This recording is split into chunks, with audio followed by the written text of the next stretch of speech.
వహసి వపుషి విశదే వసనం జలదాభం హలహతి భీతి మిళిత యమునాభం కేశవాధృత హలధర రూప జయ జగదీశ హరే జయ జగదీశ హరే. నిందతి యజ్ఞ విధేరహ శృతిజాతం సదయ హృదయ దర్శిత పశుఘాతం కేశవాధృత బుద్ధ శరీరా జయ జగదీశ హరే జయ జగదీశ హరే. ఒకప్పుడు రాక్షసులు విజృంభించారు. వాళ్ళు వేదములను చదువుకున్నారు, యజ్ఞములు చేసేవారు. వాళ్ళే త్రిపురాసురులు అని పిలువబడ్డారు. ఎవరంటారు వాళ్ళని? త్రిపురాసురులు. విద్యున్మాలి, విద్యుజ్జిహ్వుడు, వజ్రనాభుడు అని పిలువబడే ముగ్గురు. వీళ్ళంతా పరమపాపాత్ములు, తారకాసురుడి కొడుకులు.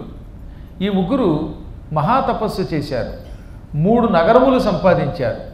ఒకటి బంగారపు నగరం, ఒకటి వెండి నగరం, మరొకటి ఇనప నగరం. ఈ ముగ్గురు 3 నగరాలు అడిగారట. అడగడం సరే, ముగ్గురికి 3 నగరాలు, కోటలు ఇవ్వడం పెద్ద కష్టం కాదు. ఈ కోటలు ఆకాశంలోనూ భూమి మీద నేల మీద ఎక్కడైనా తిరగాలి, వాటికి నాశనం ఉండకూడదు. మేము నిరంతరం ఈ నగరాల్లో తిరుగుతూ ఉండాలి, విమానాల్లో తిరిగినట్టుగా. మమ్మల్ని యుద్ధంలో చంపాలంటే 3 నగరములు ఒక్క కక్ష్యలోకి రావాలట, ఒకే ఆర్డర్లో నిలబడాలట. ఈ నగరం ఇటు, ఈ నగరం ఇటు, ఈ నగరం అటు తిరుగుతుందనుకోండి, వాటిని ఒక క్యూలోకి తీసుకురావాలి, వరుసలోకి. 3 వరుసగా ఉండాలి. ఆ వరుసగా ఉన్నప్పుడు బాణము కాని బాణముతో, ధనుస్సు కాని ధనుస్సుతో, విలుకాడు కాని విలుకాడు, నారి కాని నారితో ఛేదిస్తేనే అది నాశనం అవ్వాలి అని కోరారు.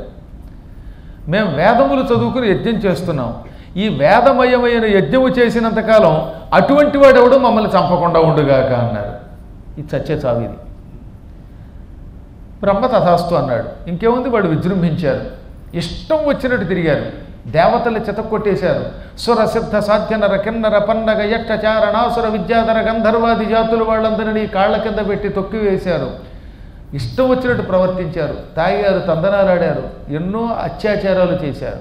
కానీ వాళ్ళని ఎవరు ఏం చేయలేకపోతున్నారు. ఎందుకంటే వాళ్ళు యజ్ఞములు చేస్తారు, వేదములను నమ్ముతారు. ఆ యజ్ఞములు పాడైపోయి వేదములను వాళ్ళు నమ్మడం మానేస్తే కానీ ఆ ముగ్గురిని ఒక చోటకి తేలేం, వాళ్ళని చంపలేం. అందుకని శివుడు ఏం చేశాడు, విష్ణువుని పిలిచాడు. విష్ణుదేవ, ఈ సమయంలో నువ్వే మమ్మల్ని కాపాడాలి, యజ్ఞములకి వీళ్ళని దూరం చెయ్యి, వాళ్ళు వేదములు చదవకుండా వేదములను తిట్టేటట్టు చెయ్యి అనగానే వెంటనే ఆయన ఓ అందమైన బుద్ధ రూపం ధరించాడు. ఇప్పుడు బుద్ధుడు అని మనం పిలుస్తున్న ఆయన ఆ బుద్ధుడు, ఈ గౌతమ బుద్ధుడు కాదు. బుద్ధ రూపం ధరించి అరిహంత అని పేరు పెట్టుకున్నాడు. ఏమిటా పేరు? అరిహంత, శత్రువుని చంపేవాడు. అరిహంత అని పేరు పెట్టుకుని గణపతి మొదలైనటువంటి వాళ్ళని శిష్యులుగా పెట్టుకుని ఎక్కో నారాయణ, తినండి, తాగండి, తిరగండి, పాపము లేదు పుణ్యం లేదన్న మొదలెట్టాడు. ఈ కొత్త కాన్సెప్ట్ అందరికీ నచ్చిందండి అవి. ఎందుకని తినండి, తాగండి, ఇవి ఇష్టం తిరగండి. శివపురాణంలో దీన్ని నేను చాలా అద్భుతంగా చెప్పాను. వీలుంటే వద్దిపర్తి పద్మాకర సంపూర్ణ శివపురాణాన్ని కొట్టి వినేయండి యూట్యూబ్లో. ఈ కథ అపూర్వమైన కథ, ఎన్నిసార్లు చెప్పినా చెప్పదగిన కథ. వీలుంటే మళ్ళీ ఇంకోసారి చెప్పుకోవాల్సిన కథ అన్నమాట. అందరినీ అనమాట చర, పిబ, విహర ఇలా చెప్పాడు ఆయన. చిరించండి, విహరించండి, తాగండి, పాపం లేదు పుణ్యం లేదు. వేదము అహింస పరమోధర్మ అంటుంది, మళ్ళీ తానే హింసతో కూడిన యజ్ఞములు చెయ్యమంటుంది. ఎబ్బే దీన్ని నమ్మకూడదు, వేదముల వల్ల ప్రపంచం నాశనం అయిపోతున్నది, కాబట్టి వేదముల వల్ల చాలా ఇబ్బంది, వేదన ఏమీ లేదు. హాయిగా దీపం పెట్టక్కర్లేదు, ధూపం అక్కర్లేదు, యజ్ఞములు అక్కర్లేదు, ఉపవాసములు అక్కర్లేదు, పిచ్చి తెల్లబట్టలు ఒకటి కట్టుకోండి చాలు, లేదా కాషాయం కట్టుకోండి, బోడిగుండు చేసుకోండి. అసలు వావి వరస ఉండకుండా తిరగడంలో ఎంత ఆనందం ఉంది. ఆనందం అంటే తాగుడులో ఉంది. ఆనందో బ్రహ్మ అని కప్పులు కప్పులు తాగండి ఇలా మొదలెట్టాడు. వేదధర్మాన్ని తిట్టాడు. మొదట్లో త్రిపురాసురులు నమ్మలేదు. కానీ త్రిపురాసురుల భార్యల దగ్గరికి నారదుడును గణపతి వెళ్ళారు. నారదుడు ఓం నమో నారాయణాయ అనేవాడు కదా, ఓం హరిహంత్రి నమః అండం మొదలెట్టాడు. ఇదేదో బాగుంది నారదా, నువ్వే ప్లేట్ ఫిరాయించి మతం మారావంటే మేము మారడంలో ఆశ్చర్యం ఉంది అన్నారట. నారదుడు లాంటి వాడు మతం మారిపోయాడు అనమాట. అందుకని ఓ దరిద్రపు మతం ఉంది, వాళ్ళు నన్ను కూడా మార్చాలని చూశారు, నేను ఆ మతంలోకి మారిపోతే మీరందరూ నాతో కూడా మారిపోతారని వాడు ఉద్దేశం. అందుకని ఇప్పుడు కదా, ఎప్పుడు 5 కోట్లు ఇస్తూ ఉన్నారండి నాకు, చాలా కాలం క్రితం 5 కోట్లు నాలాంటి వాడిని మార్చడానికి అంత ఖర్చు పెడతా ఉన్నారు. ఇప్పుడు ఎలాగో కుదరదు అనుకోండి, ఆనాడైతే నేనున్న పరిస్థితుల్లో 5 కోట్లు అంటే మాటలు కాదు.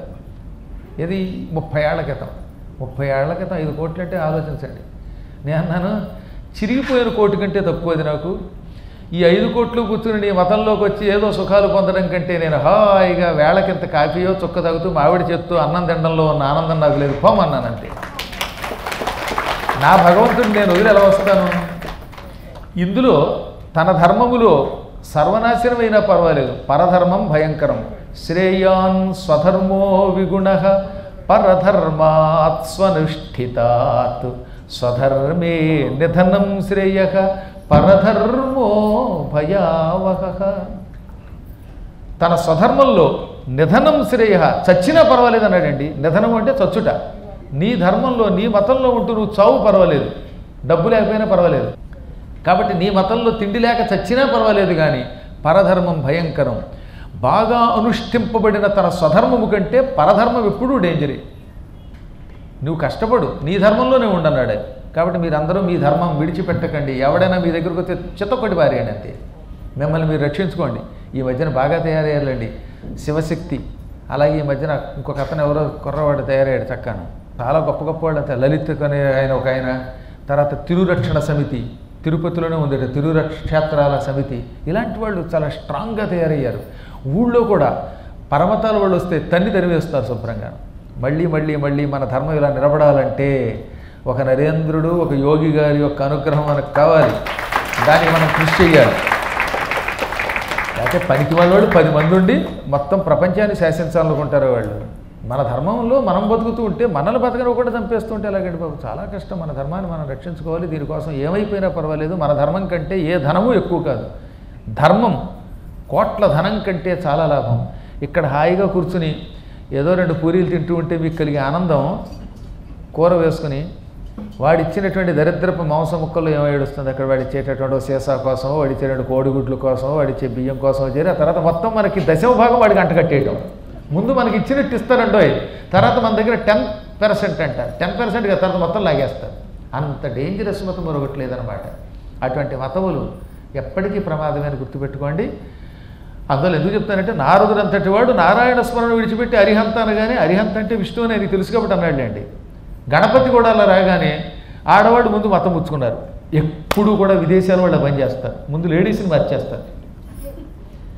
సత్యనారాయణ గారిని మార్చడం కష్టం. అదే వాళ్ళు ఆవిడ 4 సార్లు వెళ్ళి లోపలికి ఎందుకమ్మా బొట్టు అనవసరంగా అంటే 5వ సారైనా మారిపోవచ్చు, చెప్పలేము. ఆవిడంటే ఉత్తమరాలు మారకపోవచ్చు, ఇంకోళ్ళు ఎవడో ఇంట్లో వాళ్ళు పడగొట్టేస్తారు బాబాయ్ వీళ్ళు. చాలా ప్రమాదం. ఇంకో విషయం చెప్పనా, ముగ్గం ముగ్గడానికి వచ్చింది ఓ దౌర్భాగ్యురాలు. మా పీఠానికి ఎదురుగుండా ఓ పిశాచం ఉంటుందిలేండి. ఓ దరిద్రపు డ్రెస్ వేసుకుని, ఓ నైటీ వేసుకుని ఎప్పుడు తిరుగుతూ ఉంటుంది. దాని దగ్గరికి అమ్మడానికి వచ్చి ముగ్గు మా ఇంటికి కూడా వచ్చి ఏది అమ్మగారికి ముగ్గమ్మింది. ముగ్గమ్మడానికి వచ్చింది, ముగ్గులో దింపబోయింది. అమ్మ మీకోసం ప్రార్థన చేయనా అని నెత్తి మీద ఉసుకేసుకుని ముగ్గమ్మడం మానేసి ప్రార్థన చేస్తానంది. నీ ముగ్గు లేదు, మళ్ళీ ఇక్కడ ముగ్గమ్మడానికి వచ్చామంటే చితకొడతాను పొమ్మంది ఆవిడ. అదే మనలాంటి వాళ్ళు అయితే ఏమో మన కోసం ప్రార్థన చేస్తుందేమో, అది నష్టమేమిట్లే అనుకుని ఆ ముగ్గుదాన్ని నమ్మి దాని ముగ్గులో మనం దిగిపోతాం. నిజం, ముగ్గమ్ముతానని ప్రార్థన చేస్తానంది. మళ్ళీ వీధిలో కొడుకు పెట్టద్దు అన్నారు మన వాళ్ళు, వెళ్ళిపోయింది అనుకోండి. ఇలా ముగ్గులమ్మి ప్రార్థన చేస్తారు వీళ్ళు దుంపలు తెగ. కుష్ఠరోగి దగ్గర కూడా డబ్బులు లాగేస్తారు వాళ్ళు. మళ్ళీ ఇంకొకసారి గోవిందా. ఆడవాళ్ళంతా మతం మారారు. ఏది వేదం విడిచిపెట్టారు, తెల్ల బట్టలు కట్టారు, బొట్టు తీసేశారు, దీపారాధన మానేశారు. హాయిగా అహింస సర్వభూతాన్ని తినండి, తాగండి, తిరగండి, హాయిగా తిరగండి, పాపం లేదు, పుణ్యం లేదు, పునర్జన్మ లేదు. ఇదొక గొడవ. ఆ బౌద్ధంలో పునర్జన్మ లేదంటారు. నువ్వు ఈ జన్మలోనే ఏమన్నా అనుభవించడం, చచ్చాక మళ్ళీ నరకం లేదు, స్వర్గం లేదు, పునర్జన్మ లేదని కానీ ఇది నచ్చేసింది అనమాట. ఈ ఆడవాళ్ళు మారాక ఇప్పుడు మొగుళ్ళను మొదలెట్టారు. త్రిపురాసురుల్ని భార్యల దగ్గరికి వెళ్ళి ఎంతకాలం ఈ యజ్ఞాలు, ఈ యజ్ఞముల వల్ల ఎంత కష్టం, ఉపవాసం ఉండండి అంటారు, పొద్దున్నే లేవండి అంటారు, యజ్ఞానికి పడి 300 కట్టమంటారు, తెల్లారుదామని 6 యజ్ఞానికి వెళ్ళాలంటే 4 లేవాలి, కాఫీ తాగకూడదంటాడు దిక్కుమాలాడు, ఈ గొడవ అంతా ఎందుకు, పూర్ణాహుతి అంటారు, ప్రదక్షిణ అంటారు, ఆ నెయ్యి అందులో పోసేపోతే కడుపులో పోయొచ్చు కదా అన్నారట. వీళ్ళకి కూడా ఈ కాన్సెప్ట్ బాగుంది అనిపించింది. మొదట నమ్మకపోయినా క్రమంగా నమ్మారు. యజ్ఞములు విడిచిపెట్టారు, వేదం విడిచిపెట్టారు, పూర్తిగా నాస్తికులైపోయి బౌద్ధం స్వీకరించి అరిహంత రూపంలో ఉన్న ఈ బుద్ధావతారాన్ని దగ్గరికి తీసుకున్నారు. ఈ బుద్ధావతారం బాగా వాళ్ళని బుద్ధావతారం చేశాడు స్వామివారు. ఆయన ఏమని చెప్పాడు, నిందసి యజ్ఞ విధేరక శృతి జాతం సదయ హృదయ దర్శిత పశుఘాతం. ఆయన ఈ యజ్ఞ విధిని నిందించడం మొదలెట్టాడు. నాయన నువ్వేం చేసావు, మంచి దయ చాలా గొప్పది, అహింస చాలా గొప్పది, దయాహృదయం కంటే ఈ ప్రపంచంలో గొప్పది లేదు, పశువుల్ని చంపి యజ్ఞం చేయడం దండగా అని నూరిపోసావు, యజ్ఞములను ఆశ్చర్యంగా తిట్టావు. ఏదో అహహ అన్నాడండి, ఆహా ఏం తిట్టేసావోయ్ అన్నాడు అనమాట. యజ్ఞములను తిట్టావు, తిట్టగానే అందరికీ అది నచ్చింది. కొత్తవాడు వస్తే కొంత రోజులు అలా ఉంటాం, గోంగూర కట్ట లాంటి బాబుగాడు కొందరు తయారవుతారు. ఆ దరిద్రుల్ని మనం నమ్ముతాం, పరమచండాల పీనుగులు వాళ్ళు, మూతి మీద వేసం లేని దౌర్భాగ్యులు. ఇటువంటి వాళ్ళంతా కొత్త చెప్పగానే అవునే కాబోలే నేను నాస్తికవాదంలో పడతా అంట. నాస్తికవాదం సులభంగా ఆకర్షిస్తుంది. ఆ ఆకర్షణకి బలైపోయారు త్రిపురాసురులు. యజ్ఞములను తిరస్కరించారు. తిరస్కరించగానే ఏమైపోయింది, వాళ్ళ పుణ్యం అంతా నాశనం అయిపోయింది. అప్పుడు శివుడు ఏం చేశాడు, మేరు పర్వతాన్ని విల్లుగా చేశాడు, భూమిని రథం చేశాడు, ఆదిశేషుణ్ణి వాసుకిని వింటికి నారిగా చేశాడు, వేదములు 4 గుర్రముగా చేశాడు, బ్రహ్మని సారథి అవ్వమన్నాడు. బ్రహ్మ సారథయ్యాక విష్ణుమూర్తి అస్త్రంగా మారాడు, నారాయణుడు బాణంగా మారాడు. అప్పుడు ఈ నారాయణాస్త్రాన్ని వింటికి ఎక్కుపెట్టాడు. మొత్తం త్రిపురాసురుల 3 పట్టణములు ఒకే కక్షలోకి తీసుకొచ్చాడు. 3 పట్టణాలు ఒక వరుసలోకి వచ్చాయి. వెంటనే ఈ పవిత్రమైన రథం మీద ఎక్కి మేరు పర్వతాన్ని చాపంగా ధరించి, వాసుకిని ఆదిశేషుణ్ణి వింటికి నారిగా ధరించి, విష్ణువునేమో బాణంగా తయారు చేసి ఎక్కుపెట్టి విడిచిపెట్టగానే చట పట ధ్వనులతో ఈ నారాయణాస్త్రం మొత్తం 3 పట్టణాలు కాల్చి బూడిద చేసింది. 3 చచ్చారు, పిడికిడు బూడిద నేల మీద పడిపోయింది. ఈ విధంగా రాక్షస నాశనం కోసం బుద్ధావతారం వచ్చింది. ఆ తర్వాత మళ్ళీ దేవతలు అన్నారట, కలియుగంలో కూడా మళ్ళీ రాక్షసులు వస్తారు, అప్పుడు ఏం చెయ్యాలి అని అడిగారట. అప్పుడు ఆయన కలియుగంలో మహారాజుల రూపంలో, కొన్ని రాష్ట్రాలను పరిపాలించే ముఖ్యమంత్రుల రూపంలో, ముఖ్యమంత్రుల రూపంలో, కొంతమంది ప్రజల రూపంలో, 70 ఏళ్ళు ప్రజల్ని పరిపాలించిన ఒక పార్టీ రూపంలో ఈ రాక్షసులు మళ్ళీ జన్మిస్తారు. కలియుగంలో మానవుల రూపంలో తిరిగే ఈ రాక్షసుల్ని సంహరించడానికి ఈ బుద్ధావతారం ఉపయోగపడుతుంది. వాళ్ళు సర్వనాశనం అవ్వడానికి ఈ బుద్ధ రూపంతో ఉంటాను అన్నాడు ఆయన. అందుకే కలియుగంలో కూడా మళ్ళీ బుద్ధావతారం బాగా వ్యాప్తి చెందుతుంది. అందుకే వేదాలని వాటిని నిందించి వీళ్ళు నాశనం అయిపోతారు. వీళ్ళు నాశనమే వీళ్ళతో పాటు వాళ్ళని నమ్ముకున్న వాళ్ళని కూడా నాశనం చేస్తారు. అదిగో ఆ మాట కూడా చెప్పారు ఇందులో వ్యాఖ్యాతలు. ఈ బుద్ధ రూపంతో ఏదో దయ అనే పేరుతో యజ్ఞాలు పూజలు వీటిని తిరస్కరించి ప్రజలు నాశనం అవుతారు. అలా నాశనం అవ్వడం కోసం బుద్ధ రూపం ధరించిన కేశవ నీకు జయము కలుగుగాక. లేకపోతే పిచ్చి మాటలు కాకపోతే పువ్వులు ఏమంటాయండి, మమ్మల్ని కోసి మమ్మల్ని పీక్కి ఉరి బిగించి చంపుతావా అని ఎప్పుడు పువ్వులు అనమాట. పువ్వులు ఏమంటాయో శివపురాణం చెప్పింది. మేము పుట్టి 5 నిమిషాల్లో చచ్చిపోతాం. మందార పువ్వు వికసించి మధ్యాహ్నానికి వాడిపోతుందా లేదా, వాడి ఆ వేళ్ల మీద పడే కంటే ఏ భగవంతుడి పాదాల దగ్గర శిరస్సు మీద ఉండి మేము ముక్తి పొందాలి అని తపించిపోతాయట. పూల జన్మ ఎత్తినటువంటి పువ్వులన్నీ ప్రాణంతో ఉన్నంతసేపు కృష్ణుడికో అమ్మవారికో శివుడికో అంకితం ఇవ్వాలని కోరుకుంటాయి తప్ప మమ్మల్ని చంపకండి, కొయ్యకండి, పూజ చెయ్యొద్దు అనవు. అందువల్ల వద్దు పూజ, పువ్వుల్ని కొయ్యొద్దు, పుష్పాలని భగవంతుడికి ఇవ్వద్దు అని చెప్పేటటువంటి బుద్ధవాదం అనే ఒక వాదం రూపంలో ప్రజలు నశించిపోతారని చెప్పారండి పురాణాల్లో. నేను చెప్పలే, మన పురాణాల్లో మాట వ్యాసుడు చెప్పాడు. ఇవన్నీ లేనిపోయిన కొత్త నాస్తికవాదాలు అన్నమాట. ఆ నాస్తికవాదములను తిరస్కరించే పరమభక్తుడు జయదేవుడు. అందుకే అవతారం నువ్వెత్తావు, రాక్షస సంహారానికి ఎత్తావు, అంతే తప్ప మానవుల కోసం ఈ అవతారం ఎత్తలేదు. అలా రాక్షస నాశనం చేసే బుద్ధస్వరూప నీకు జయము కలుగుగాక. ఇక తర్వాత అసలైన అవతారం ఇదే. ఇక్కడికి వచ్చేసరికి ఎక్కడ లేని విజృంభణ చూపించేశాడు ఆయన. తక్కిన అవతారాలన్నీ ఒక ఎత్తట. ఇప్పుడు ఎత్తబోయే 10వ అవతారం కల్కి అవతారం ఉందే, ఈ కల్కి అనే పేరుతో పుట్టబోయే భగవంతుడి రూపం అపూర్వ రూపం అన్నమాట.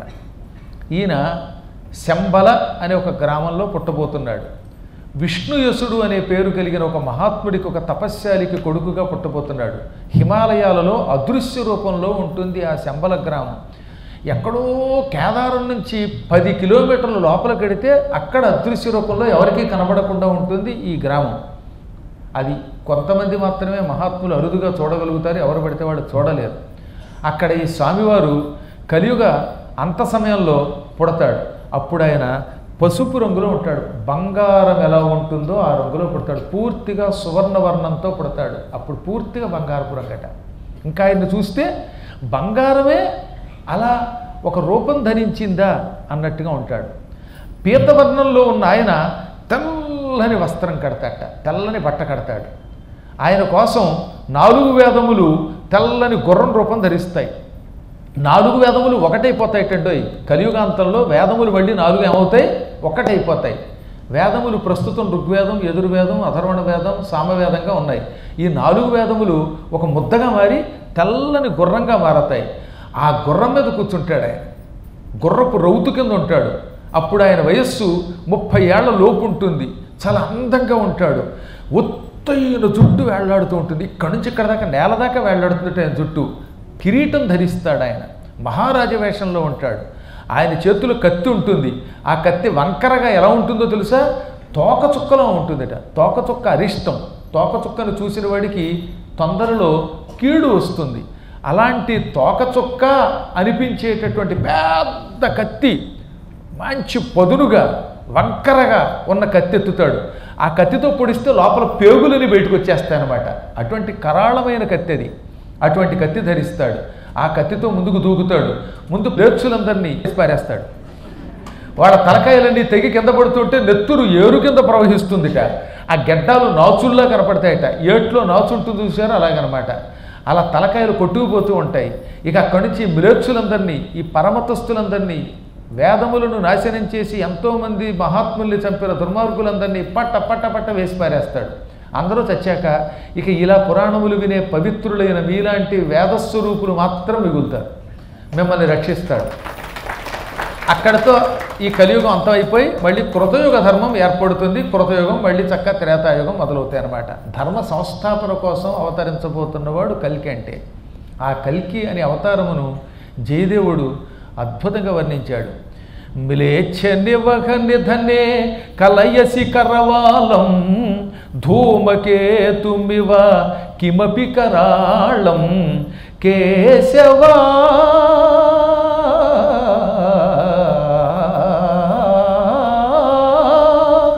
కేశవాధృత కల్కి శరీర జయ జగదీశ హరే జయ జగదీశ హరే. మ్లేచ్ఛుల యొక్క సమూహాన్ని చంపడం కోసం, నిధనము అంటే చంపడం, చంపుటయందు ధూమకేతుమివ తోకచుక్కలా ఉంటుందట. రాక్షసుల్లాంటి మ్లేచ్ఛులందరినీ నరికి అవతల పారేయడం కోసం కల్కి అనే అవతారం ఎత్తుతావు. అప్పుడు నీ చేతిలో ఉన్న కత్తి పదునుగా వంకరగా ఒక తోకచుక్క ఆకాశంలో కనపడితే ఎలాంటి అరిష్టమో అలాంటి అరిష్టమా పాపాత్ములకి అన్నట్టుగా కనపడుతుంది. అలా అవతరించి నీ ఖడ్గంతో మ్లేచ్ఛులను సంహరించి ధర్మ సంస్థాపన చేస్తావు. అలా ధర్మ సంస్థాపన చేయటం కోసం అవతరించే కల్కి స్వరూప కేశవ జగదీశ్వర హరి నీకు జయము కలుగుగాక, నీవు జయమును పొందుదువుగాక. ఇది దశావతార స్తోత్రం.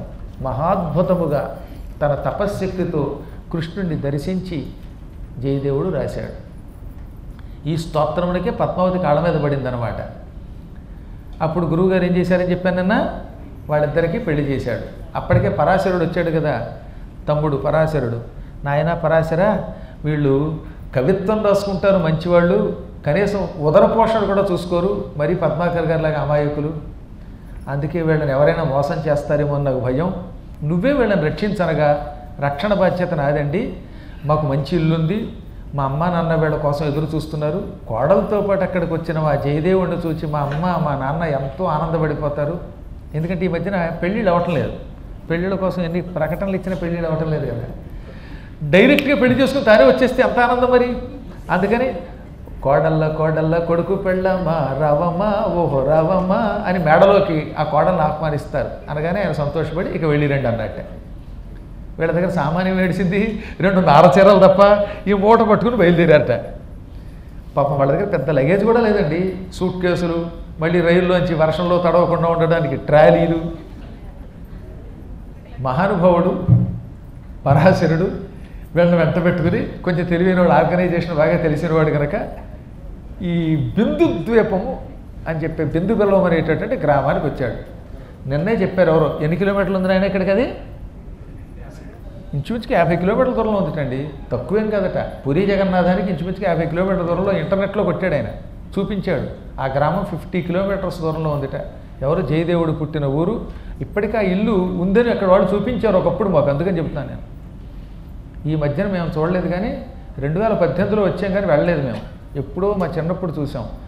ఆ పాతకాలపు బిల్డింగులు చాలా జాగ్రత్తగా అట్టే పెడుతున్నారు. బృందావనంలో ఆ నందగృహం, యశోద గృహం ఇప్పటికీ ఉన్నాయి. పూతన చచ్చిపోయిన స్థలంలో పూతన యొక్క విగ్రహాన్ని పడుకోబెట్టి ఉంచారు చక్కగా. కాబట్టి అక్కడికి వెళితే ఇక్కడే పూతనా సంహారం జరిగిందని తెలుస్తుంది అనమాట మనకి. అదిగో అలాంటి ప్రాంతం బిందు బెల్వం. వీళ్ళు అరణ్యంలో ఉన్న ఆశ్రమాల దగ్గర నుంచి పెద్దగా లగేజీ లేదు గనక, ప్రయాణంలో ఏ ఇబ్బంది లేదు గనక, సూట్ కేసులు కావు గనక ఏదో 2 నారవస్త్రాలు మూట కట్టుకుని నడుము కట్టుకుని బయలుదేరారట. కష్టపడి నడిచి బిందు బెల్వం చేరారు. తీరా వస్తే వాళ్ళ ఇంటికి లంకంత ఇల్లు, అది పెద్ద ఇల్లు. ఆ ఇంటి చుట్టూ కాంపౌండ్ వాల్ ఉంది. కాంపౌండ్ వాల్కి బయట గేట్ ఉంది, పెద్ద తలుపు అనమాట. అది కూడా మంచి టేకు చెక్కతో తయారు చేయబడినటువంటి గేటుకి తాటికాయంత తాళం వేసింది. చీకటి పడుతూ ఉంటే వీళ్ళు ఊరు వచ్చేసరికి ఇంటికి తాళం వేసిందిట. ఎప్పుడూ పరాశరుడి తల్లిదండ్రులు ఇంటికి తాళం వేసి ఎక్కడికి వెళ్ళరు. ఎందుకంటే ఆయన బయటికి వెడితే ఈవిడ ఉంటుంది. ఈవిడ ఎప్పుడు ఇంట్లోంచి సాధారణంగా బయటికి వెళ్ళదు. పూర్వం ఆడవాళ్ళు అసలు ఇంట్లోంచి బయటికి వెళ్ళేవారు కదండి, తక్కువగా వెళ్ళేవారు. అందుకని పరాశరుడు తెల్లబోయి, ఇదేమిటి చక్కగా వచ్చామనుకుంటే చొక్కెదురయ్యింది, ఇంటికి తాళం వేసింది అని పక్కింటికి వేసి వెళ్ళాడు. ఆ పక్కింటి పిన్నిగారు వచ్చి, నాయనా వచ్చావురా పరాశరుడు అంది ఆవిడ పాపం ప్రేమగా. వచ్చావశోయ్ అంది. వచ్చాను కానీ పిన్ని, ఏమిటి మా ఇంటికి తాళం వేసిందంటే, నాయన జయదేవుడు కనపడలేదు, అందుకని బెంగ పెట్టుకుంది మీ అమ్మ. ఇంతలో ఒక నెల్లాళ్ళ క్రితం కాశీయాత్రకు బయలుదేరారు ఇక్కడ ఊళ్ళో ఉన్నటువంటి కొంతమంది పెద్దలు. అందుకని ఇంటికి తాళం వేసి తాళం నాకు ఇచ్చి మా అబ్బాయి మా వాళ్ళు వస్తే ఇమ్మని మీ అమ్మ నాన్న కాశీయాత్రకు వెళ్ళారు. పూర్వం కాశీయాత్రకు నడిచి వెళ్ళేవారు. బిందు బెల్వం నుంచి నడుచుకుంటూ కాశీ వెళ్ళి అక్కడ నెల్లాళ్ళు ఉండి అక్కడి నుంచి ఇక్కడికి రావాలంటే కనీసం 3-4 నెలలు పైన పడుతుంది. రోజు కొంచెం నడుస్తారు కదా, నేను రైలు ఎక్కి వెళ్ళడం కాదుగా. అందుకని వాళ్ళు రావడానికి చాలా టైం పడుతుంది. అందుకే తాళం మాకు ఇచ్చారు, నువ్వు వస్తే ఇమ్మన్నారు అని తాళం చేతిలో పెట్టింది. ఎదురుగుండా జయదేవుడితో పాటు పద్మావతి కనపడగానే, జయదేవ వచ్చావటోయ్, ఈవిడెవరు అనగానే మా వదిన పిన్ని అన్నట్ట పరాశరుడు. మాకు తెలుసు జయదేవుడు ఎంత పని చేస్తాడని, వాడు ఎంత మంచివాడో, వాడు చూస్తే ఎవరైనా బుట్టలో పడిపోతారు. ఆ రోజుల్లో నేను యవ్వనంలో ఉన్నప్పుడు చూసుంటే నేను బుట్టలో పడేదాన్ని అంది ఆవిడ. పైగా ఇదొక గొడవ. ఈ ముసలివాడికి ఎందుకు చెప్పండి ఈ వయస్సులో. సరే వెళ్ళిరండి నాయన, ముందు మీ పనులు మీరు చూసుకోండి, తర్వాత చుట్టుపక్కల అమలక్కలు అందరం వస్తాం, పద్మావతిని పలకరిస్తాం అని ఆ పద్మావతిని చూసి ముచ్చట పడిపోయిందిట. ఎంత అందంగా ఉందో ఒక్కొక్కడికి భలే దొరుకుతారు. మా అకు దొరికింది దిక్కుమాల కోడలు, మొదనష్టపు కోడలు, నల్ల కోడలు అని కోడలను మధ్యలో తిట్టుకుంటూ, మధ్యలో కోడలు ఏం చేసిందో వాళ్ళకి తాళం ఇచ్చింది. తాళం తీసుకుని లోపలికి వెళ్ళారు. ఇల్లంతా దులపడం తొడవడం ఇదో పెద్ద సమయం పట్టిందట. అప్పట్లో కొంచెం మంచివాళ్ళు అండి చుట్టుపక్కల వాళ్ళు. ఇవాళే చీకటి పడ్డాక వచ్చారు కదా నాయన జయదేవ పరాశర, వంట ఏం చేసుకుంటారులే, ఈ పూటకి మా ఇంట్లోంచి వంట పంపిస్తాం, రేపటి నుంచి మీరు వంట చేసుకోండి అని ఆ పూటకి ఆహారం పంపారు. మొదట్లో బాగానే చూశారండోయ్, మంచి భోజనం చేశారు వీళ్ళంతా. ఇక జయదేవుల వారు ఇక్కడికి వచ్చాక కొత్త రచన మొదలుపెట్టారు. బిందు బిల్వంలో ఆయన రాసిన గొప్ప గీతం, దశావతార స్తోత్రం తర్వాత రాసిన అద్భుతమైన స్తోత్రమే ఇప్పటికి కూడా రాధామాధవుల భక్తులు నిరంతరం చదువుకుంటూ ఉంటారు. అదే సా విరహే తవదేనా రాధ అన్నమాట. సా విరహే తవదేనా రాధ, సా విరహే తవ దీనా రాధ, సా విరహే తవ దీనా. నిందతి చందన మిందు కిరణమివ, విందతి అనువిందతి ఖేదమధీరం. నిందతి చందన మిందు కిరణమను విందతి ఖేదమధీరం.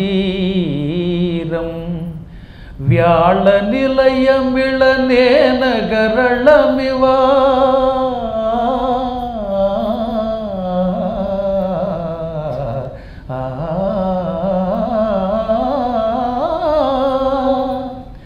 వ్యాళ నిలయమిళనేన గరళమివ, కలయతి మలయ సమీరం. సా విరహే తవదేనా. కుసుమ విశిఖ శరతల్పమనల్ప విలాస కళా కమనీయం. కుసుమ విశిఖ శరతల్పమనల్ప విలాస కళా కమనీయం.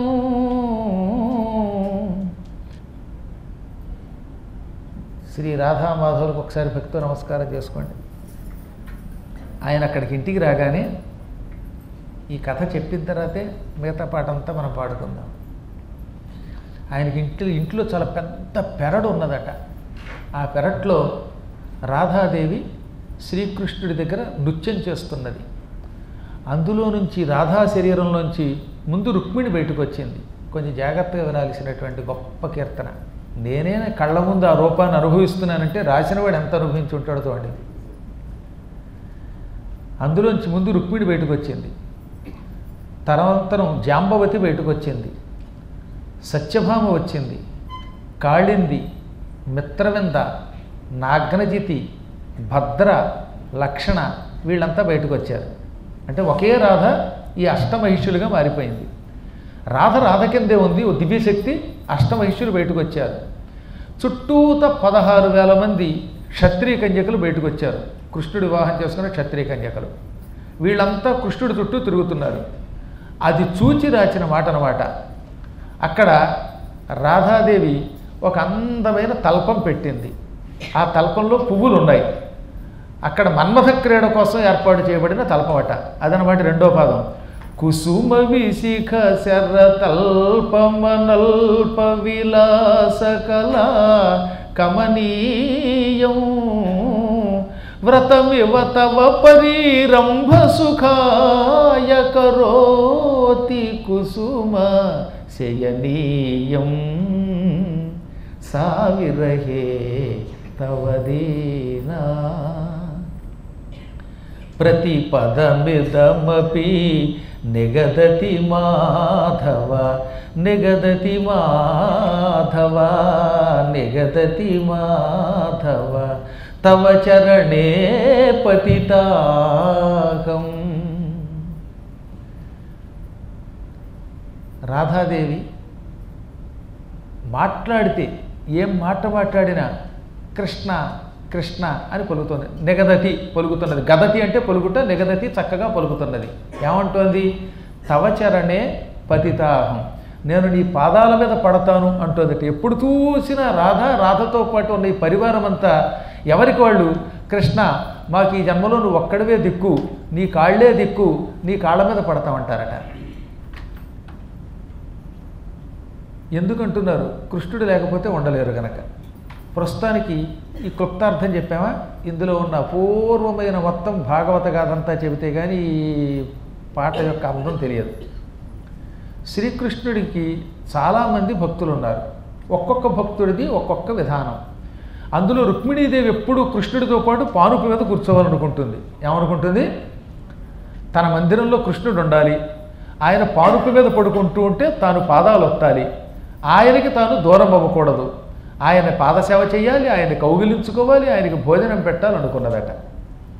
అందుకని ఒక రోజున రుక్మిణీదేవి ఒక అందమైన పరుపు తయారు చేసి మంచం వేసి దాని మీద పువ్వులు చల్లింది, కృష్ణుడిని కూర్చోమంది, పాదాలు ఒత్తింది. కృష్ణుడు ఆవిడతో కబుర్లు చెబుతూ పాచికలు ఆడదామన్నాడు. పూర్వం జోదం సరదాగా పాచికలు ఆడేవారు భార్యలతోటి, భార్యాభర్తలతో ఆటలు ఆడుకునేవారు, పోట్లు ఆడుకునేవారు కాదు. ఇంతలో ఏం జరిగింది? కృష్ణ కృష్ణ కృష్ణ అంటూ ఒక ఆయన అక్కడికి వచ్చాడు. ఆయన పేరు కుచేలుడు. కృష్ణుడితో కలిసి చాలా కాలం చదువుకున్నాడు. కృష్ణుడు ఎంతసేపు అండి, 64 రోజులు మాత్రమే గురువుగారి దగ్గర ఉన్నాడు. గురుకులంలో శ్రీకృష్ణ పరమాత్మ చదువుకున్నది కేవలం 64 డేస్ మాత్రమే. 64 రోజుల్లో 64 విద్యలు నేర్చుకున్నట్టు ఆయన. కుచేలుడు గురువుగారి దగ్గర దాదాపు 20 ఏళ్ళు చదువుకున్నాడు. 20 ఏళ్ళు కష్టపడి ఆయన చదువుకుంటే ఈయన 64 రోజుల్లో మొత్తం విద్యలు నేర్చుకున్నట్ట. ఎంతకాలం చదువుకున్నాం అన్నది కాదు, ఎంత తొందరగా చదువుకున్నాం అన్నది గొప్ప.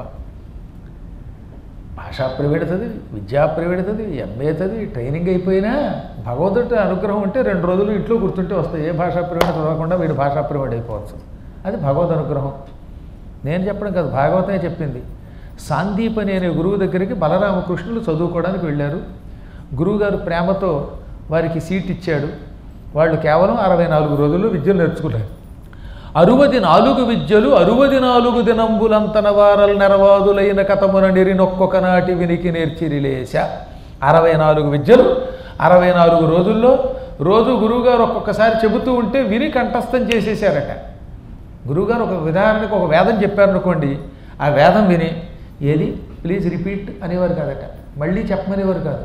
గురువుగారు చెబుతూ ఉంటే అప్పచెప్పడమే, పూర్తిగా కంఠస్థం చేశారు.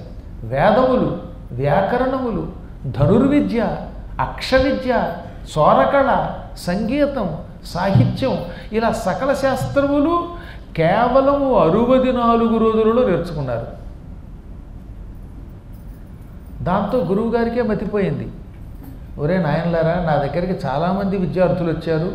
10 ఏళ్ల దగ్గర నుంచి 20 ఏళ్ల లోపు ఎవరు విద్యలు పూర్తిగా నేర్చుకోలేకపోయారు. కొందరికి 10 ఏళ్ళు పడితే, కొందరికి 15 ఏళ్ళు పట్టింది, కొందరికి 20 ఏళ్ళు పట్టింది. ఆ తర్వాత విద్యలు నేర్చుకుని వెళ్ళకపోయారు.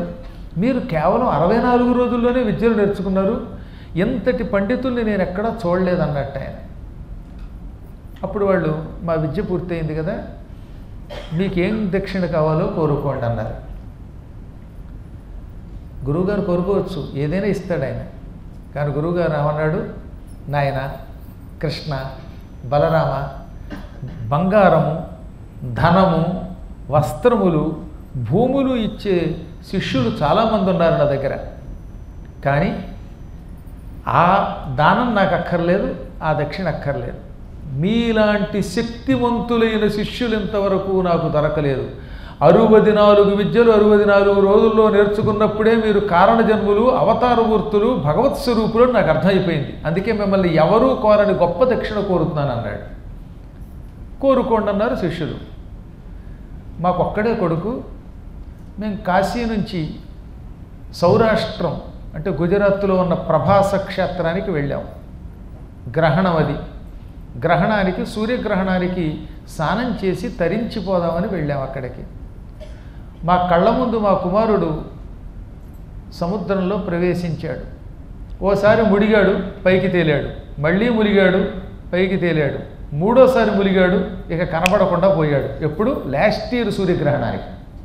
రేపు అక్టోబర్లో వచ్చే 25వ తారీఖు నాడు సూర్యగ్రహణానికి కాదు, సంవత్సరం క్రితం సూర్యగ్రహణంలో అక్కడ మునిగిపోయాట ఆయన. మునిగిపోతే మునిగిపోయాడు. ఇప్పుడు ఏమిటనుకుంటారు ఈ గొడవ? ఏడాది క్రితం సముద్రంలో మునిగిపోయిన ఆ కొడుకుని బతికించి నాకు అప్పగించండి యథాతథంగా అన్నాడు ఆయన. ఇలాంటి దక్షిణ ఎవడని అడుగుతట్టండి?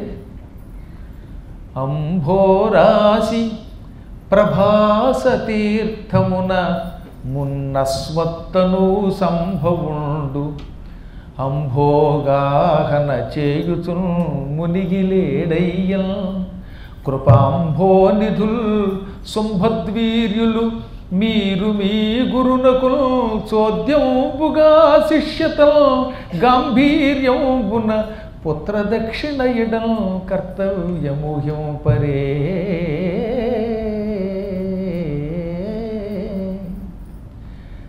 సంవత్సరం క్రితం సముద్రంలో మునిగి కనపడకుండా పోయిన మా కుమారుణ్ణి మీ ఇద్దరు బ్రతికించి తీసుకువచ్చి నాకు అప్పగించండి. మహావీరులు మీరు, పరాక్రమవంతులే కాక మహిమ కలిగిన వారు. మీ గాంభీర్యంతో పుత్రదక్షిణ ఇవ్వండి. గురువుగారికి పుత్రదక్షిణ ఇవ్వడం కంటే గొప్ప కర్తవ్యం లేదు. నా కొడుకుని నాకు ఇస్తే అదే నాకు దక్షిణ. ఈ బోలెడు డబ్బులు ఇచ్చేవాళ్ళు చాలామంది ఉన్నారు. భూలోకంలో బంగారం, వెండి మొదలైనవి ఇచ్చేవాళ్ళు, బట్టలు ఇచ్చేవాళ్ళు ఉంటారు. కానీ ఈ దక్షిణ మీరు తప్ప ఎవరు ఇవ్వలేరు. ఇవ్వండి నాయన అనగానే అలాగే అన్నట్టు వాళ్ళు. గురువుగారు ఏదో బాధలోనో లేకపోతే శిష్యుల యొక్క గొప్పదనుకోవడం వల్లనో అడిగాడు అనుకోండి. ఏడాది క్రితం చచ్చిపోయిన కుమారుణ్ణి తీసుకొచ్చి ఇమ్మని అడిగినంత మాత్రం చేత ఎవరైనా ఇస్తామంటారా? ఎందుకు ఇస్తారు? గట్టిగా ఉప్పల్లో 200 గజాలు ఇమ్మంటేనే మళ్ళీ కనపడరు, తుపాకి గుండు కనపడరు. మీకు మీ యాత్రకు దండగండి అంటారు, ఓ నమస్కారం అండి అంటారు. అటువంటిది ఏడాది క్రితం చచ్చిపోయిన కుమారుణ్ణి బ్రతికించి ఇమ్మని అడిగితే మాత్రం ఇస్తామని ఎవరైనా అంటారా? కానీ వీళ్ళేమన్నారు, గురువుగారు మీరు కోరారు, గురువుగారి కోరిక తీర్చడం శిష్యుల ధర్మం, మేము వెడతాం, మీ అబ్బాయిని తెస్తాం అని ఒక రథం ఎక్కి సౌరాష్ట్రానికి వెళ్ళిపోయారు. సముద్రుడి దగ్గరికి వెళ్ళారు. పశ్చిమ సముద్ర తీరంలో ప్రభాస అని పిలువబడే ఆ దివ్యక్షేత్రానికి వెళ్ళారు. వెళ్ళి సముద్రుడిని పిలిచారు. సముద్ర ఇలా రా అన్నారు. వెంటనే సముద్రుడు గడగడలాడిపోతూ మానవ రూపం ధరించి, మహారాజ రూపం ధరించి, కిరీటం పెట్టుకుని 2 చేతులు జోడించి వాళ్ళ దగ్గరకు వచ్చాడు. మహాత్ముల్లారా ఏమిటి కర్తవ్యం అన్నాడు. సాగర సుబుద్ధితోడను మా గురు పుత్రకుని తెమ్ము మారాడిన నీ వాగడ వౌదువు దుస్సహ వేగరణాభీల నిశిత విశిఖాగ్నులకు ఓయి సముద్ర, మారు మాట్లాడకుండా మా గురువుగారు అబ్బాయిని మాకు ఇచ్చేయి. కిందటి సంవత్సరం మా గురువుగారు అబ్బాయి సముద్రంలో స్నానం చేస్తూ ఉంటే ముంచేసావా, కెరటంతో అతన్ని సముద్రంలోకి ఈడ్చుకుపోయావట, అతన్ని చంపేశావు, ముంచేసావు. ఇది ధర్మం కాదు. అయ్యిందేదో అయ్యింది, నీకు అవకాశం ఇస్తున్నాం. సంవత్సరం క్రితం ఎత్తుకుపోయిన మా గురువుగారు అబ్బాయిని మాకు అప్పగించాలి, యథాతథంగా అప్పగించాలి. అదే కన్ను, అదే ముక్కు, అదే చెవి, అదే రూపం ఉండాలి. ఎక్కడ వయస్సు కూడా మార్పు ఉండకూడదు. ఇలా మా గురువుగారు అబ్బాయిని మాకు అప్పగించు.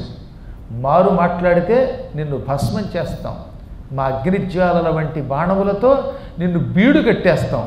ఇక్కడ సముద్రం ఉండదు. ఒకప్పుడు సముద్రం ఉండేది, కానీ కృష్ణుడి యొక్క ఆగ్రహం వల్ల సముద్రం ఎడారైపోయింది, ఇసుక అయిపోయింది అని ప్రజలు భవిష్యత్తులో నీ గురించి చెప్పుకుంటారు. ఏమంటావు అనగానే ఆయన గదగద వణికిపోయాడు.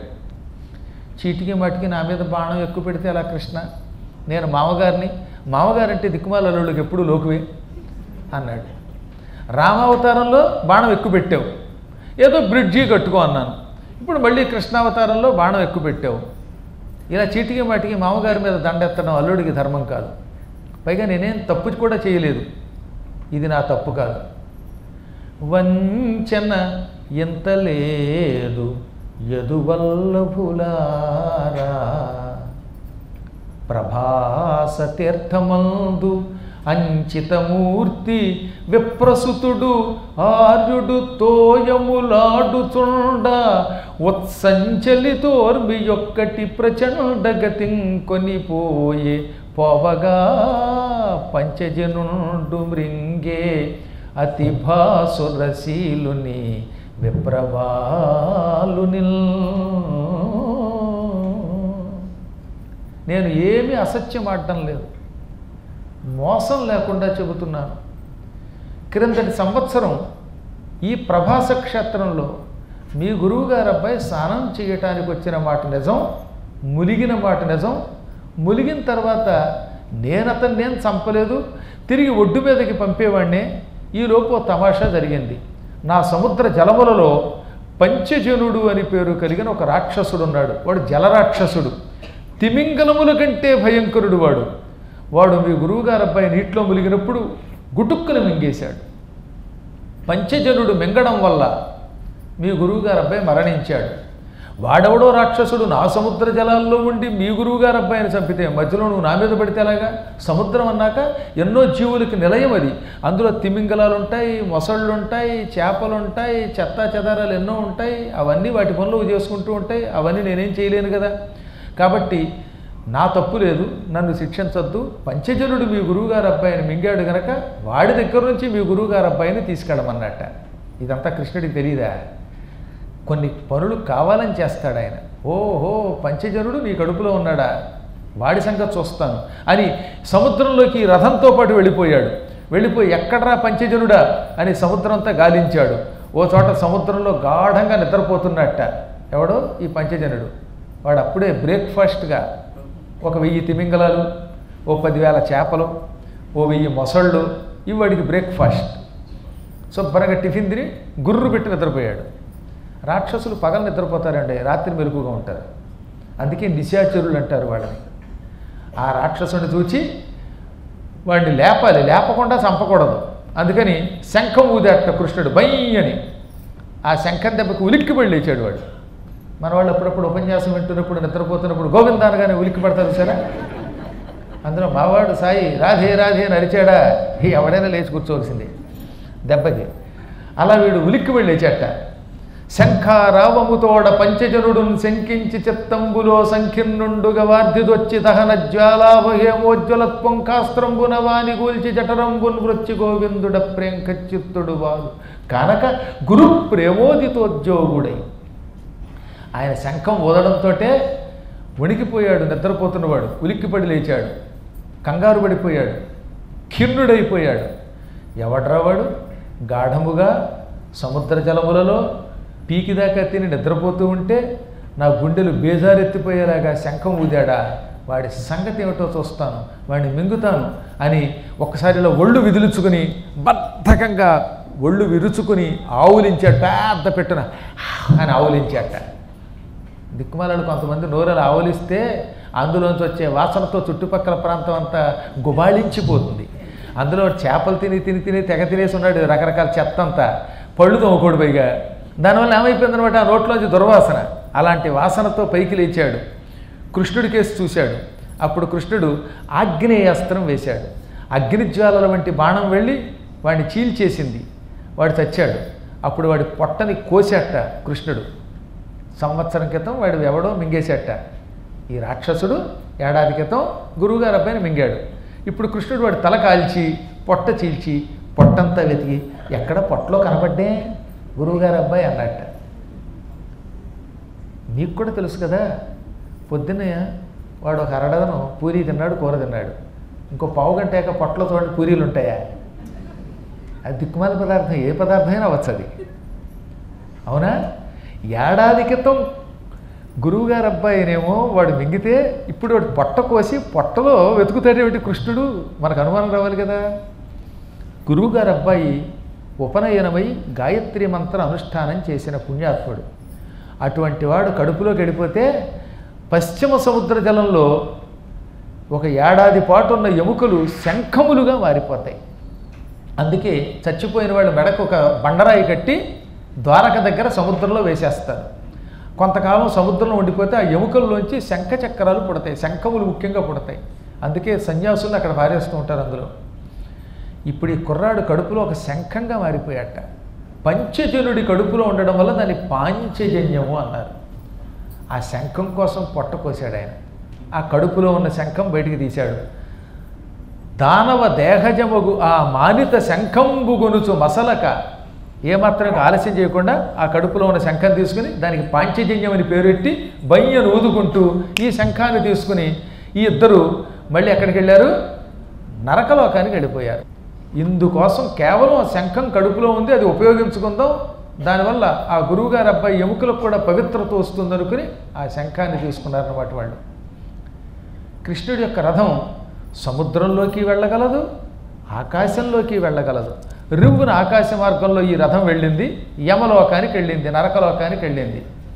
నరకలోకానికి రాజధాని Samyamanipuram. The capital city of Yamadharmaraja is called Samyamanipuram. ఆ సంయమనీపురం దగ్గరికి వెళ్ళి దానికి ఇనుముతో చేసిన కోట తలుపులు ఉంటాయి, వాటికి తాళాలు వేసి ఉంటాయి. ఆ తాళాలు వేసున్న కోట తలుపు దగ్గరికి వెళ్ళారట. ఆ తలుపులు ఎవరికి పడితే వాళ్ళకి తీరండోయ్. ఎప్పుడూ పద్మాగరి గారితో తీర్థయాత్రలు చెయ్యక, పురాణము వినక, అప్పుడప్పుడు గురువులను తిడుతూ పాపిష్టి పనులు చేసేవాళ్ళు వచ్చినప్పుడు మాత్రమే ఆ తలుపులు తెరుస్తారు. వాళ్ళని లోపలికి తీసుకెళ్ళి చీప్ గెస్టులుగా తీసుకెళ్ళి చెతికేస్తారు. మీకేం బెంగెట్టుకోకర్లా, మీరు యమలోకానాల బయట నుంచి చూసుకుంటూ బైపాస్లో వెళ్ళిపోతారు.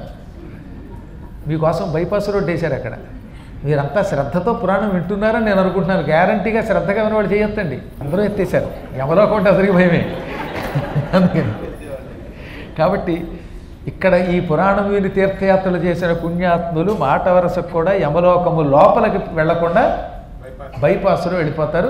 స్వర్గానికైనా వెడతారు, ఇంకేదైనా ఉత్తమ లోకాలకు వెడతారు. ఇంకా ఎక్కువ శ్రద్ధతో పురాణాలు వింటే వైకుంఠమునకు వెడతారు. అంతే తప్ప నరకానికి మాత్రం పొరపాట్లు కూడా వెళ్ళరు. అందుకే మీరు తరించడానికి, నేను తరించడానికి, నేను తరించి మిమ్మల్ని తరింపజేయడానికి యాత్రలు పెడుతున్నాం. అసలు కానీ వదిలేతే ఇంట్లో కూర్చొని హాయిగా మేము పకోడీలు తినచ్చు. స్వయం తీర్థ పరాన్ స్థారయతి అని ఒక సూత్రం ఉన్నది.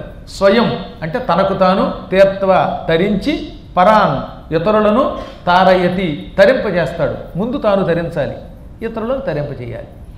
మళ్ళీ మీకోసం మళ్ళీ ఇంకో యాత్ర పెట్టాం. భక్తులు పదే పదే అడిగారు, గురువుగారు ఏమైనా అప్పుడప్పుడు మీతో తీర్థయాత్రలకు రావాలన్నారు.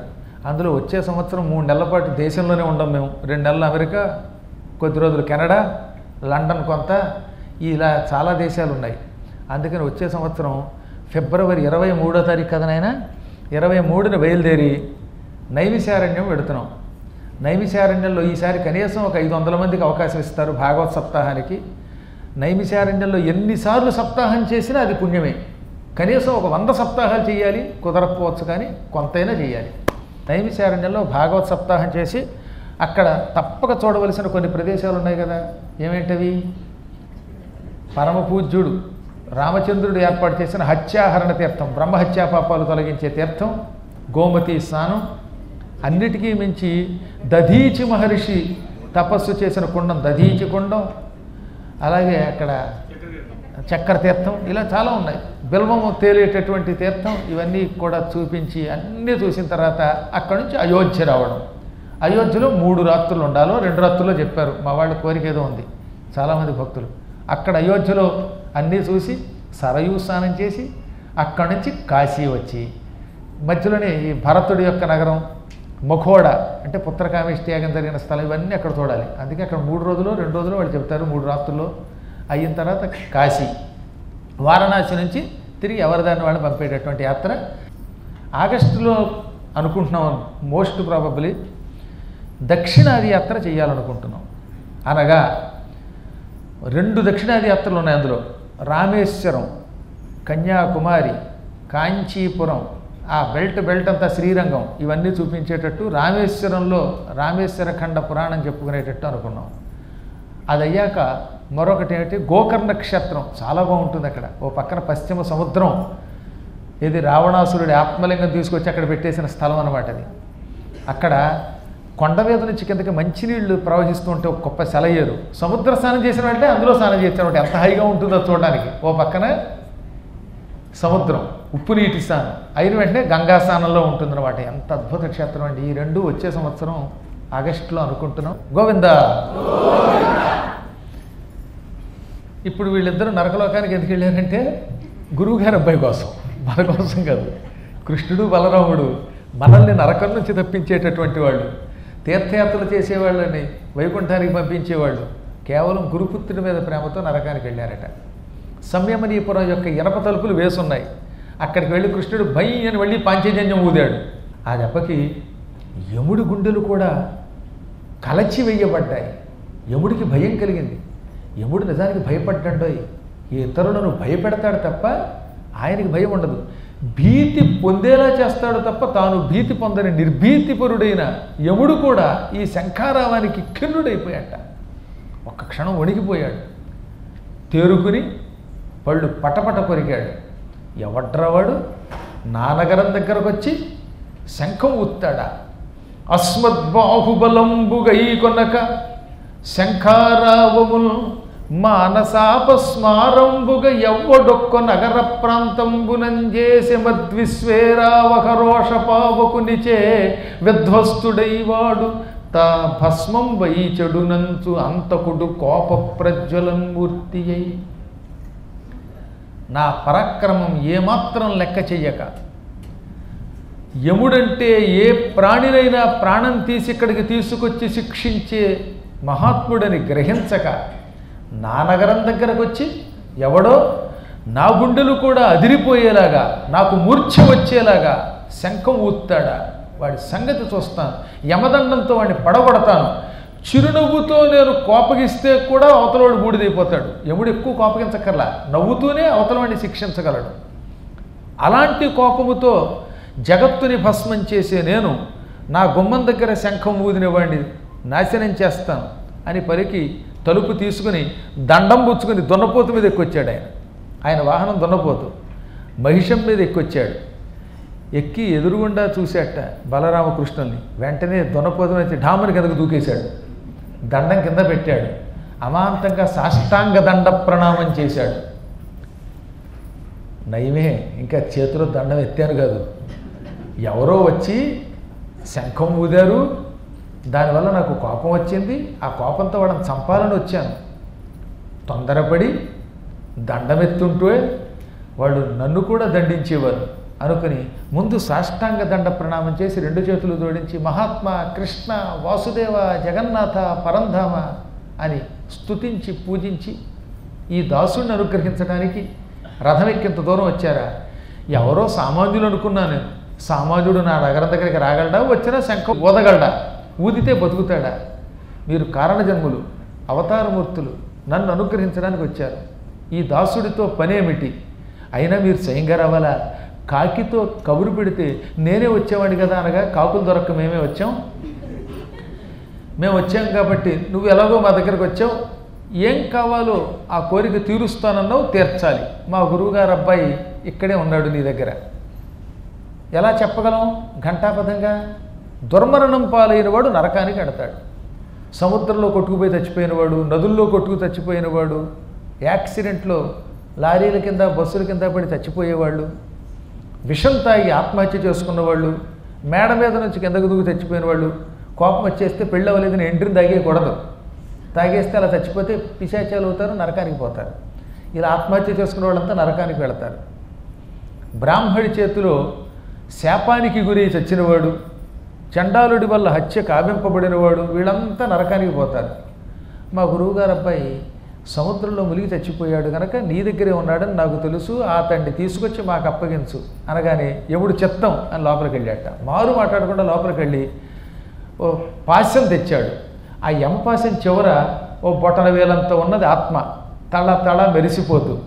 అప్పుడు కృష్ణుడు నవ్వి, ఈ ఆత్మని పట్టుకెడితే మేమే గుర్తుపట్టలేము, గురువుగారే గుర్తుపడతారు కాబట్టి అతనికి శరీరం కూడా ప్రసాదించనగానే అతడు శరీరం ప్రసాదించాడు. ఇప్పుడు గురువుగారు అబ్బాయి సంవత్సరం క్రితం సముద్రంలో మునిగిపోయినప్పుడు ఎలా ఉన్నాడో అలాగే ఉన్నాడు. అదే కన్ను, అదే ముక్కు, అదే తీరు, ఆఖరికి హావభావములు కూడా అలాగే ఉన్నాయి. పుట్టుకతో వచ్చిన లక్షణములు అలాగే ఉన్నాయి. అంటే మేనరిజమ్స్ అనమాట. కొంతమంది చూడండి నడిచేటప్పుడు ఇలా పెట్టుకుని నడుస్తాడు, పహిల్ వల్ల పక్కకి చేయట్టి, స్ట్రైట్గా నిలబడలేరు, ఇలా ఉండడం. కొంతమంది చీటికి వాటికి ఇలా పైకి చూడడం, మరి కొంతమంది అయితే ఇలా ముక్కులు కొక్కుకోవడం, మరి కొంతమంది ఇలా అనుకోవడం. ఇవన్నీ వాళ్ళ లక్షణాలు. ఏం చేస్తాం, ఒక్కొక్కడికి ఒక్క లక్షణం ఉంటుంది. ఒక్కొక్కడు కళ్ళల్లోకి చూసి మాట్లాడటం, ఇలా పైకి చూసి మాట్లాడతాడు ఏమిటో. ఒక్కొక్కడు మధ్యలో ఇలా చూస్తూ ఉంటాడు కళ్ళు ఎర్ర చేసి. ఇంకా కొంతమంది కళ్ళతోడు ఇలా ముక్కు మీదకి పెట్టి దిక్కుమాల కళ్ళతోడు ఇదన్నమాట ఇలా తీసి అని చూస్తాడు, కాకి చూపులాగా. ఎన్ని హావభావాలు, ఎన్ని గొడవలండి బాబు. వీటన్నిటిని మేనరిజమ్స్ అంటారు. అవి కూడా విడిచిపెట్టకుండా యథాతథంగా కుర్రవాడిని వెళ్ళి అప్పగించాట. అప్పుడు ఆ కుర్రవాడిని తీసుకుని యముడిని ఆశీర్వదించి భూలోకానికి వచ్చి గురువుగారికి అప్పగిస్తే గురువుగారే ఆశ్చర్యపోయాడు. అప్పుడు గురువుగారు ఏమన్నారు, నాయనా నీ తల్పం ఎప్పుడూ శూన్యము కాకుండా ఉండుగాక. అంటే నీ భార్యలు నీ కళ్ళ ముందు విడిచిపెట్టకుండా నీ దగ్గరే ఉందురుగాక. ముందు నువ్వు అవతారం చాలించాకే నీ భార్యలు అవతారం చాలింతురుగాక అన్నట్టు. అది అక్కడ అంతరార్థం. అశూన్య శయ్యనము నీ తల్పమవుగాక. అందుకనమాట ఎప్పుడు కృష్ణుడు ఉన్నప్పుడు ఆయన భార్యలు తలపం దగ్గరే కూర్చుంటారు. ఆయన ఏ ఇంటికి వెళ్ళినా ఆ భార్య మంచాన్ని అలంకరిస్తుంది, ఆయన కూర్చుంటాడు, భార్య పాదాల దగ్గర కూర్చుంటుంది, సేవ చేస్తూ ఉంటుంది. అప్పుడప్పుడు భార్య పాదాల దగ్గర ఆయన కూడా కూర్చుంటాడు సత్యభామ దగ్గర, అప్పుడు సుతారంగా తోస్తూ ఉంటుంది. ఇంత భావం కుసుమ విశిఖ శరతల్పమనల్ప విలాస కళా కమనీయం. ఎప్పుడు కమనీయమైన పుష్పబాణములు ధరించిన మన్మధుని యొక్క ఇల్లువలే కనపడుతున్నటువంటి పరుపు ఉండాలి అంటే ఆ పరుపు అసూన్యశయనమైనటువంటి పరుపు అయి ఉండాలట. మీకు ఎప్పుడన్నా వీలుంటే భవిష్య పురాణం వినండి, లేదా నారద పురాణం వినండి. నేను అందులో 2 వ్రతాలు చెప్పాను. అందులో ఒక వ్రతం అసూన్యశయన వ్రతం, అనగా పరుపు ఎప్పుడూ ఖాళీగా లేకుండా ఉండుట. ఇదేంటండి, ఇది ఎప్పుడు మేము వెళ్ళలేదంటే దాని అంతరార్థం ఏంటంటే, భార్య చచ్చిపోయి భర్త ఒక్కడే మంచం మీద పడుకోవాల్సిన కర్మ, లేదా భర్త చచ్చిపోయి భార్య ఒకతే ఎక్కువ కాలం ఆ మంచం మీద పడుకునేది ఒక కర్మయోగం అట్టది. అలా కాకుండా యావజ్జీవితం ఇద్దరూ కలిసి ఉండి కొంచెం ఇంచుమించులో భర్త చచ్చిపోయిన వెంటనే భార్య చచ్చిపోయిన వెంటనే భర్త తొందరగా చచ్చిపోతే అప్పుడు అది అసూన్యశయ్యనము అంటారు. ఒకసారి భర్త పోయాక ఇక ఈవిడ ఒక్కతే ఒంటరిగా ఎక్కువ కాలం ఉండలేదు, లేదా ఈయన పోతే ఆవిడ పోతే ఈయన ఒంటరిగా ఉండకూడదు. ఇద్దరూ ఎక్కువ కాలం కలిసి జీవించాలి, శరీరం కూడా ఇద్దరూ తొందరగా విడిచిపెట్టాలి ఒకళ్ళ తర్వాత ఒకళ్ళు. అలా చేసే ఒక వ్రతం ఉన్నది, దాన్ని అసూన్యశయన వ్రతం అంటారు. ఆ వ్రతం చాలా అద్భుతమైన వ్రతం.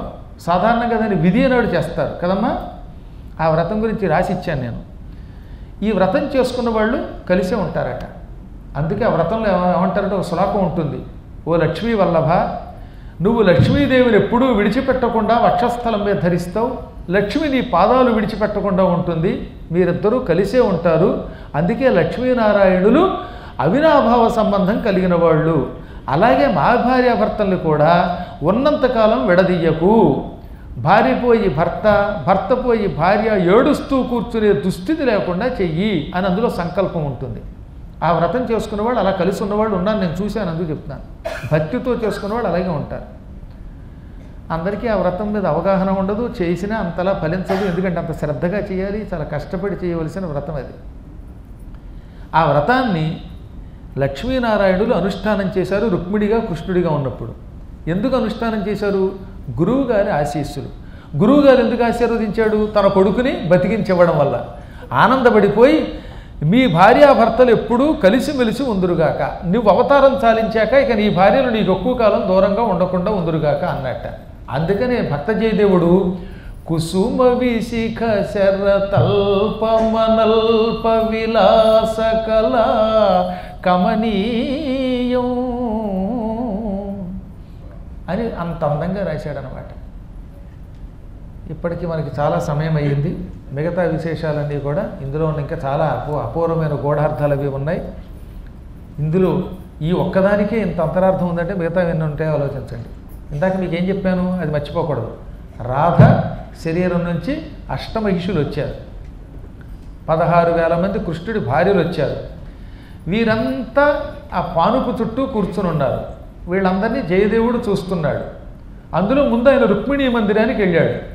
ఆ రుక్మిణీ మందిరంలో ఒక మందిరం ఉంది, ఆ మందిరంలో ఒక పరుపు ఉంది, ఆ పరుపు మీద ఏమో కృష్ణుడు కూర్చున్నాడు, కృష్ణుడి పాదాలు ఒత్తుతోంది, పాచికలు ఆడుకుంటున్నారు వాళ్ళు. ఈ పాచికలు ఆడుకుంటున్నంత వరకు గుర్తుపెట్టుకోండి. మధ్యాహ్నం ఇంకొప్పుడు దీని తర్వాత కంటిన్యూషన్గా కథ చెప్పుకుందాం. ఆ కథ ఏమిటో మీకు తెలుస్తుంది అనుకోండి ఇంచుమించుగానే, అయినా సరే కొంచెం క్లుప్తంగా చెప్పుకోవాలి కాబట్టి తర్వాత చెప్పుకుందాం, సస్పెన్స్ ఉండాలి కనుక. నారాయణ మహీష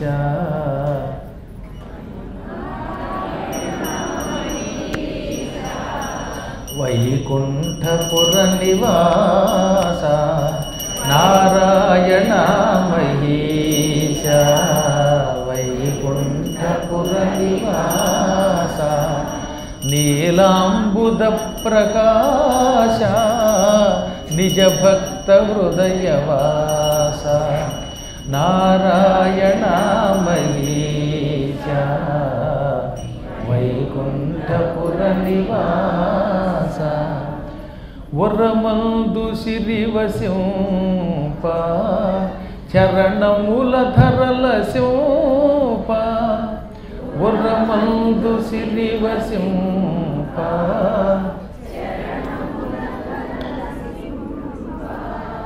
నిన్ను కొల్లుచు వారి కొరకు విచ్చేసిన ఉధరకు నారాయణమయీశ వైకుంఠపుర నివాస నారాయణ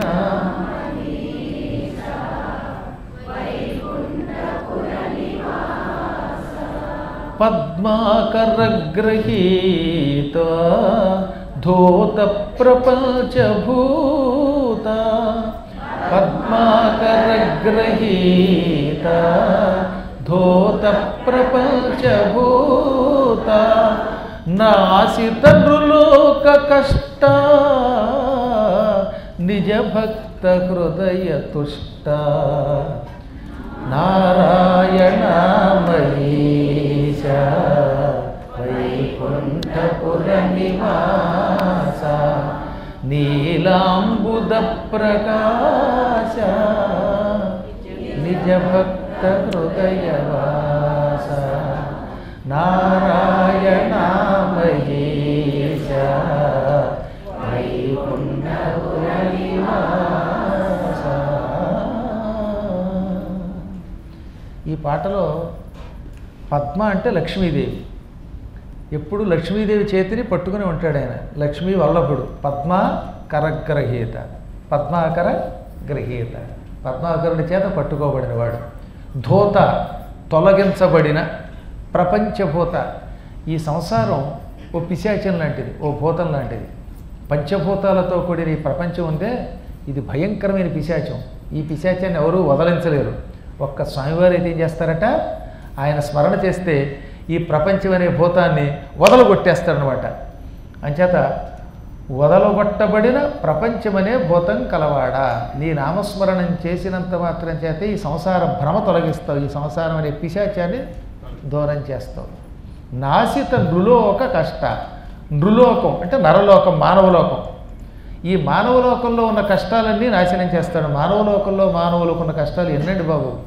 రాగానే కాఫీ దొరకకపోవచ్చు, మధ్యాహ్నం టీ దొరకకపోవచ్చు, ఒక్కోసారి లిఫ్ట్లో కూర్చుంటే లిఫ్ట్ ఇరుక్కుపోతే 30 నిమిషాలు అందులో ఇరుక్కుపోవచ్చు, మళ్ళీ మాన్యువల్గా లిఫ్ట్ లాక్కు రావాల్సి రావచ్చు, లేదా కష్టపడి లిఫ్ట్ కొనుక్కుందాం అనుకుంటే అసలు లిఫ్టే దొరకకపోవచ్చు, లిఫ్ట్ లేనటువంటి అపార్ట్మెంట్ కొనుక్కుని పైకి ఎక్కి దిగలేకపోవచ్చు, కింద కూర్చోవడం కష్టం, పైన కూర్చోవడం కష్టం, అన్నీ కష్టమే.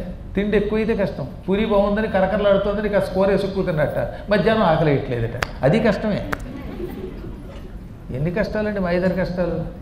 ఈ మానవలోకంలో నీ కష్టములన్నిటినీ నాశనం చేస్తాడు. నాశనము చేయబడిన నరలోక కష్టములు కలవాడా అంటే అర్థం మానవ కష్టాలన్నీ తొలగిస్తాడు. ఆ తర్వాత ఏమిటి, సద్భక్త భక్తి తుష్ట. సద్భక్తుల యొక్క భక్తికి సంతోషం చెందుతాడు ఆయన. భక్తి అంటే ఆయనకు చాలా ఇష్టం.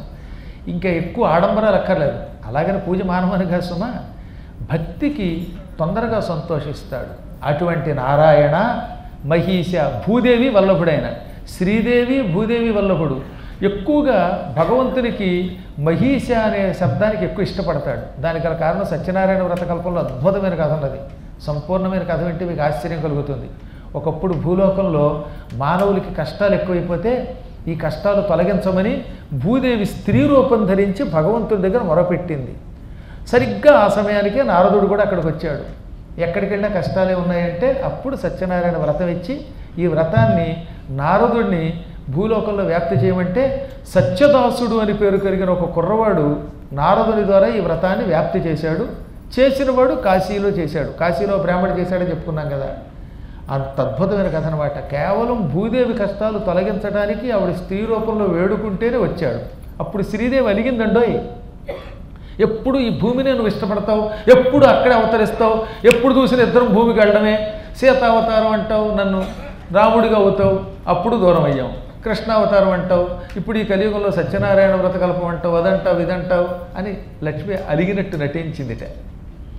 అందుకనే నారదుడు నవ్వి, అంతేనమ్మా, పేరుకైన శ్రీ నివాసుడు కానీ మహీష అంటేనే ఇష్టపడతాడు అన్నట్ట. మధ్యలో ఇదోటైనా వాళ్ళిద్దరికి మధ్యలో వచ్చి చెట్టడానికి చాలా అద్భుతమైనది సత్యనారాయణ వ్రత కల్ప కథ అంటే. దాన్ని నిజంగా ఎంతసేపు 5 కథలే చెప్పుకుంటున్నాం కానీ సత్యదాసుడు అని ఒక ఆయన ఉన్నాడు. ఆయన విష్ణుమూర్తి అంశతో పుట్టాడు. ఆయన ఈ వ్రతం వ్యాప్తి చేశాడు. ఆయన వల్లే సత్యనారాయణ వ్రతం జగత్ విఖ్యాతి పొందిందన్నమాట. అందులో నారదుడైతే ఓ పక్కనేమో భూలోకంలో మానవులు కష్టాలు పడుతూ ఉంటే ఇక్కడేమో శ్రీదేవి భూదేవి వాదించుకుంటున్నారు, సవతల కష్టం ఏమిటంటాడు. దాన్ని సముద్రాల జూనియర్ గారు చాలా అందమైన పాట రాశారనమాట. మంచి తరుణమురా నారద మించిన దొరకదురా భళా భళా, మంచి తరుణమురా నారద మించిన దొరకదురా, భువిలో మనుజుల బాధల దివిలో సవతుల కయ్యాల, భువిలో మనుజుల బాధల దివిలో సవతుల కయ్యాల, లీలా మానుష ఇది నీ లీలా,